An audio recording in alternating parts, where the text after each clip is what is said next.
तो चलिए इसमें गहराई से उतरते हैं।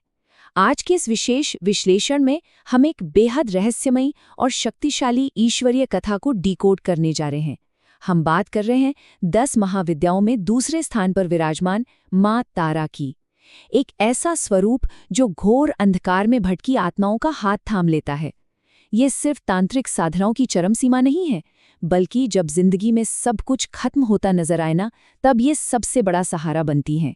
अब यहाँ एक बहुत ही दिलचस्प सवाल उठता है। सोचिए जरा, एक उग्र तांत्रिक देवी सबसे सुरक्षित आश्रय कैसे बन सकती हैं? यही माँ तारा के स्वभाव का सबसे बड़ा विरोधाभास है। एक तरफ उनका रूप इतना उग्र और भयानक है कि रोंगटे खड़े हो जाएं, और दूसरी तरफ अगाध करुणा और वात्सल्य। जो इतना भयानक हो, वही सबसे सुरक्षित शरण कैसे हो सकता है? इसे समझने के लिए हमें विदर्भ देश की एक बहुत ही पुरानी और अद्भुत कथा में चलना होगा। माधव का अंधकार में पतन। जब दुनिया के सारे दरवाजे बंद हो जाएं, आइए इस कथा के मुख्य पात्र माधव से मिलते हैं। माधव कोई बहुत बड़ा सन्यासी या सिद्ध पुरुष नहीं था। बिल्कुल हमारे आपके जैसा एक सीधा साधा कर्मठ इंसान था। अपनी बूढ़ी माँ और छोटे भाई के साथ सुकून की जिंदगी जी रहा था। लेकिन नियति को कुछ और ही मंजूर था। अचानक उसके इस शांत जीवन पर दुखों का ऐसा पहाड़ टूटा जिसकी उसने शायद कभी कल्पना भी नहीं की थी। दुर्भाग्य ने कैसे माधव के जीवन में एक के बाद एक एंट्री ली, ये सच में डरा देने वाला है। जरा सोचकर देखिए। सबसे पहले एक भयानक अकाल ने उसकी पूरी फसल बर्बाद कर दी। अब फसल गई तो स्वाभाविक है वो गहरे कर्ज के बोझ तले दब गया। और फिर आया सबसे बड़ा और जानलेवा झटका। उसके छोटे भाई को एक ऐसी अज्ञात रहस्यमयी बीमारी ने जकड़ लिया जिसका कोई इलाज किसी भी वैद्य के पास नहीं था। जरा उस इंसान की स्थिति की कल्पना कीजिए। दरवाजे पर कर्जदारों की गालियां, घर में खाने को एक दाना नहीं, और सामने तड़पता हुआ छोटा भाई। वो सीधा साधा इंसान अंदर से पूरी तरह टूट चुका था। चारों तरफ सिर्फ और सिर्फ घना अंधेरा था। और कहते हैं ना, जब इंसान के सारे रास्ते बंद हो जाते हैं, तब कोई न कोई दैवीय शक्ति काम करती है। गांव के एक सिद्ध पहुंचे हुए वृद्ध संत ने माधव की इस तड़प को देखा। उन्होंने जो कहा वो इस पूरी कथा का टर्निंग पॉइंट है। संत ने कहा, जब संसार के सारे मार्ग बंद हो जाएं, तो उस आदि शक्ति के तारा स्वरूप की शरण में जाओ। उन्होंने बताया कि माँ तारा ही तारिणी है। तारिणी यानी वो शक्ति जो अपने भक्तों को मुसीबतों के गहरे से गहरे समंदर से पार लगा देती है। उन्होंने माधव को एक बेहद सरल मंत्र दिया और एक ऐसे रास्ते पर भेजा जो सीधे एक घने डरावने जंगल की तरफ जाता था। मध्यरात्रि की तांत्रिक साधना, घने जंगल में उम्मीद की किरण। अब यहाँ से दृश्य एकदम बदल जाता है। हम आ गए हैं एक निर्जन सुनसान शमशान और तांत्रिक साधना स्थली में।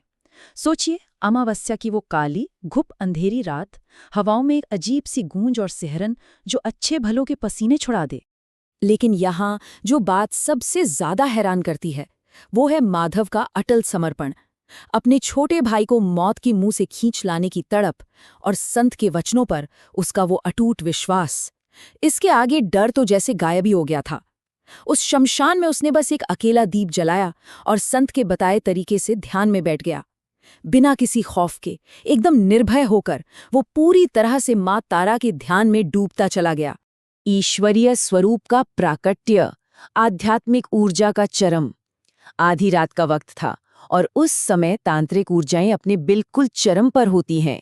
और फिर अचानक से वो पूरा घुप अंधेरा जंगल एक अलौकिक चमचमाते नीले प्रकाश से जगमगा उठा। साक्षात माँ तारा वहां प्रकट हो चुकी थीं।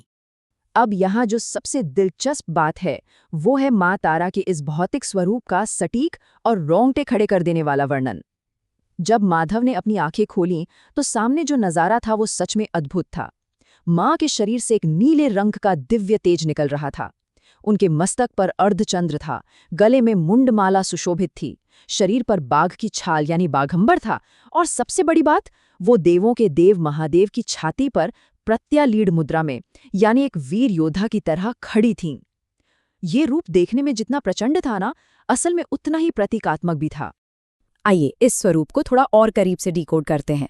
माँ तारा के 4 हाथ थे और उनमें उन्होंने खड्ग यानी तलवार, करतरी यानी कैंची, कपाल और नील कमल धारण किया हुआ था। देखने में ये बहुत ही भारी भरकम तांत्रिक प्रतीक लगते हैं, है ना? लेकिन इनका अर्थ बहुत गहरा है। खड्ग और कैंची दरअसल इंसान के अहंकार और अज्ञान को काटने के प्रतीक हैं। कपाल हमें मृत्यु के अटल सत्य की याद दिलाता है, और वो नीलकमल वो शुद्धता और मुक्ति का प्रतीक है। ये सारे अस्त्र शस्त्र इस बात का प्रमाण है कि माँ सांसारिक बंधनों और बड़े से बड़े संकटों को जड़ से उखाड़ फेंकने की ताकत रखती हैं। तो यहाँ जो मुख्य बात समझने वाली है वो विरोधाभास जिसके बारे में हमने शुरुआत में बात की थी, वो अब एकदम साफ हो जाता है। पहली नज़र में ये रूप तांत्रिक साधनाओं का बेहद उग्र प्रतीक लगता है, लेकिन जैसे ही माधव ने माँ की आंखों में देखा, उसे वहां पूरे ब्रह्मांड की सबसे पवित्र वात्सल्यमयी ममता दिखाई दी। वो समझ गया कि माँ का ये उग्र और प्रचंड रूप सिर्फ और सिर्फ दुष्टों का नाश करने और संकटों को काटने के लिए है, अपने बच्चों के लिए, अपने भक्तों के लिए तो वो केवल असीम प्रेम और सबसे बड़ी ढाल है। संकल्प और अंतिम संदेश। नीलकमल का चमत्कार। माधव बिना एक पल गंवाए तुरंत माँ के चरणों में गिर पड़ा और अपने आंसुओं से उनके पैर धो दिए। उसकी सच्ची निश्चल भक्ति को देखकर माँ तारा मंद मंद मुस्कुराईं, और फिर बादलों की गर्जना जैसी एक बेहद गंभीर आवाज पूरे जंगल में गूंज उठी। एक ऐसी आवाज जिसने एक शाश्वत सत्य को जन्म दिया। माँ ने कहा, जो भी मनुष्य घोर संकट, अकाल या रोग में मुझे सच्चे मन से पुकारेगा, मैं उसे हर बंधन से मुक्त कर दूंगी। माधव की वो तड़प ही थी जिसने माँ को वहां आने पर विवश कर दिया था। ये वचन सिर्फ उस रात के लिए नहीं था, ये हर युग के लिए एक ईश्वरीय गारंटी है। अकाल हो, जानलेवा बीमारी हो या कोई भी बाधा, अगर पुकार सच्चे दिल से है तो माँ तारा हर संकट को काट देती है। शुद्ध हृदय की पुकार कभी भी खाली नहीं जाती। और ये घटना बहुत ही शानदार तरीके से दिखाती है कि ईश्वरीय कृपा असल में कैसे काम करती है।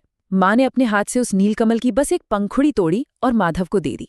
माधव एक अजीब सी शांति के साथ वापस घर लौटा, और फिर जो हुआ वो किसी चमत्कार से कम नहीं था। जैसे ही उसने वो पंखुड़ी अपने मरणासन्न भाई के सीने से छुआई, भाई का वो शरीर जो तेज बुखार से भट्टी की तरह तप रहा था, अचानक एकदम शीतल हो गया। वो उठकर बैठ गया जैसे उसे कभी कोई बीमारी थी ही नहीं। मौत का वो घना अंधेरा एक झटके में छन चुका था। लेकिन माँ तारा की कृपा सिर्फ उस बीमारी को खत्म करने तक नहीं रुकी, उसने तो माधव की पूरी भौतिक दुनिया ही बदलकर रख दी। अगले ही दिन राजा के दरबार से बुलावा आ गया। माधव की ईमानदारी और सूझबूझ से राजा इतना प्रभावित हुआ कि उसने तुरंत उसे राजकीय अन्न भंडार का मुख्य प्रबंधक बना दिया। देखते ही देखते जो कर्ज का पहाड़ था वो मिट्टी में मिल गया। वो जिंदगी जो पूरी तरह से तबाह हो चुकी थी, अब अपार सुख और समृद्धि से भर गई। तो इस पूरे विश्लेषण से जो सबसे बड़ा आध्यात्मिक सार निकलकर सामने आता है, वो है माँ का तारिणी स्वरूप। देखिए, माँ तारा केवल तंत्र मंत्र या रहस्यमयी साधनाओं तक सीमित रहने वाली देवी नहीं है, वो तारिणी है। जब हालात बद से बदतर हो जाएं, जब हर दरवाजा बंद लगे, तब आपका वो दृढ़ विश्वास ही वो एक लौती चाबी है जो माँ तारा की कृपा को एक्टिवेट करती है। वो हर उस आत्मा का हाथ थाम लेती हैं जो घने अंधेरे में रोशनी की एक किरण ढूंढ रही है। और अब अंत में इस पूरी कथा के बाद एक बहुत ही गहरा सवाल हम सबके सामने आकर खड़ा हो जाता है। जब जिंदगी में हर तरफ से सिर्फ और सिर्फ निराशा हो, इंसान की सारी कोशिशें फेल हो जाएं, तब उस सबसे गहरे अंधेरे में भी हमारे उस अटूट विश्वास का आधार आखिर क्या होता है? माधव की ये कहानी चीख चीख कर ये साबित करती है कि सच्ची श्रद्धा और पूरा समर्पण ही वो इकलौती ताकत है जो किसी को भी सबसे खौफनाक दलदल से बाहर खींच सकती है। क्या हम भी अपने जीवन की मुश्किलों में ऐसा ही निडर और सच्चा विश्वास जगा सकते हैं? इसी विचार के साथ हमारा आज का ये विश्लेषण यहीं समाप्त होता है। इस चर्चा में अंत तक जुड़े रहने के लिए आपका बहुत बहुत धन्यवाद।